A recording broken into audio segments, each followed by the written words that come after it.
This episode of The Young Turks, brought to you by Thrillist. One person we should talk about is this crazy Senate candidate, Jamie Radtke.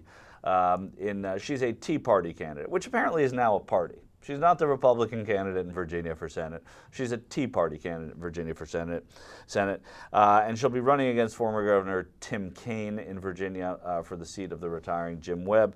Let's listen to Jamie Radtke. Let's listen to some of the fine things that are being said on the campaign trail. This is number one, JR. This is Jamie Radtke, your Senate candidate in Virginia.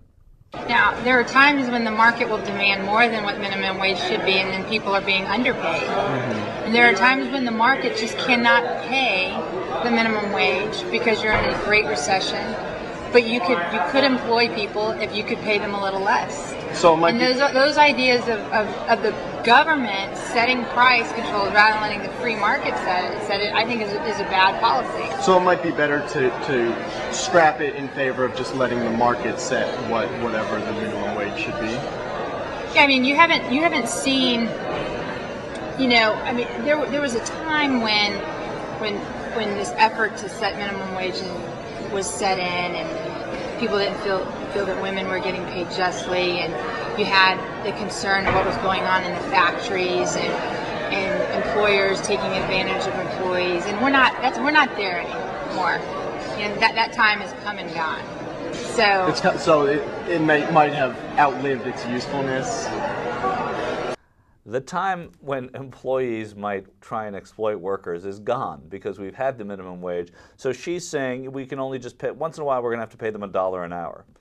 It's unbelievable. But the time is gone when employers... I like it when she said, we got all this stuff when people felt that women weren't paid fairly. Right. Here's a fucking news bulletin. Women weren't paid fairly. Women it wasn't often a matter still of are feeling not about are it. not paid fairly. I mean, it's come much more equal, but it's through a lot of fighting, and it's not there yet.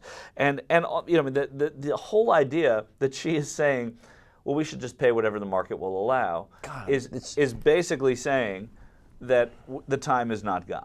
The time is gone where employers will exploit employees. When I hear people talk about the free market, it just makes me think they don't really understand how the economy works. Well, it's pretty clear. There's no such thing as a free market. It's pretty clear. It's a rigged game. Yeah. And it's pretty clear she doesn't know how the economy works. Anyone who's saying that the minimum wage should be abolished in favor of, sometimes, how often is it going to be that sometimes, I like where she says, sometimes the market will allow us to pay people more than the minimum wage. A lot of employers are going to be out there doing that, right? The minimum wage protects everybody.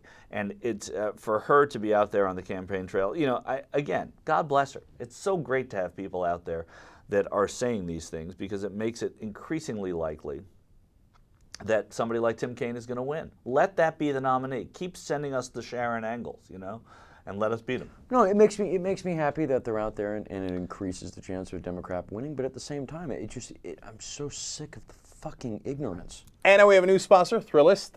They're very cool because they hook you up with really interesting things going on in your town or any town you might be in that you don't know about. Right. They also let you know where the best restaurants, bars, venues are. Thrillist.com/TYT.